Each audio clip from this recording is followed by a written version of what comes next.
Nang babalik ang PTV, balita ngayon. Hawak na ng National Bureau of Investigation ang mga suspect na sangkot sa pang-hack sa ilang government websites at ilang bangko. Sa tulong ng informant, naaresto sa isang hot pursuit operations ang 5 suspect. Nakumpiska sa mga ito ang isang cellphone na may lamang scripts at databases ng mga LGU at iba pang government websites. Gayun din ang mga datos na may kaugnayan sa ilang na-hack na bangko gaya ng Philippine National Bank, Security Bank, Banco de Oro at Union Bank. Maharap ngayon ang mga suspect sa kasong paglabag sa Cybercrime Prevention Act at Data Privacy Act. Kinumpirma ng Bureau of Animal Industry ang unang kaso ng Q fever disease sa Pilipinas. Ito'y matapos magpositibo sa Q fever disease ang 19 na sample ng mga kambing na inangkat mula sa Estados Unidos.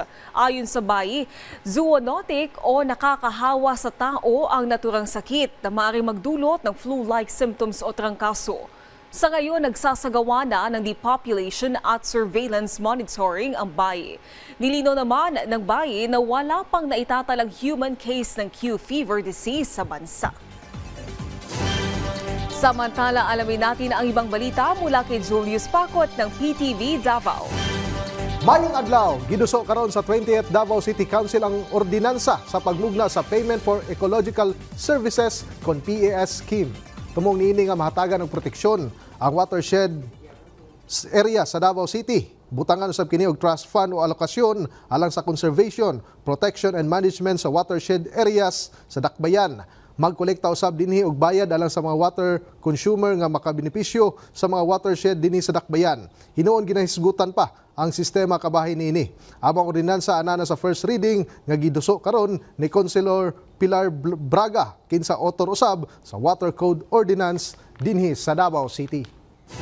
If we have a trust fund for the protection of a watershed, so, at yung pera na yan, that trust fund for watershed protection will be used only, exclusively for the intention of the ordinance, meaning for the protection and management of our watershed. Samtang nakasuhan na ang unom ka mga miyembro sa Kingdom of Jesus Christ kinsa giaresto atol sa pag-serve sa warrant of arrest kang Pastor Apollo C. Kibuloy ug mga kaubanan niini diha sa Glory Mountain sa Barangay Tamayong, Kalinan District, Davao City niadtong Hunyo 10, 2024. Gipasaka among kaso sa Kalinan Police Station niadtong Hunyo 14, 2024. Sumala pa ni Police Regional Office kon PRO 11 Spokesperson Police Major Catherine De La Rey, kasong obstruction ngadto sa illegal possession of pointed objects o pagsukol sa mga otoridad ang gipasangat nga kaso batok sa unom. Di nakumpiska sa mga unom ka mga individual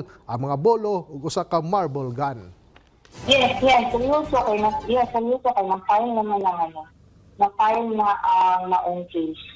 Ug mao kadto mga nagtunang mga balita gikan dinhi sa PTV Davao ko si Julius Pacot. Mayong adlaw.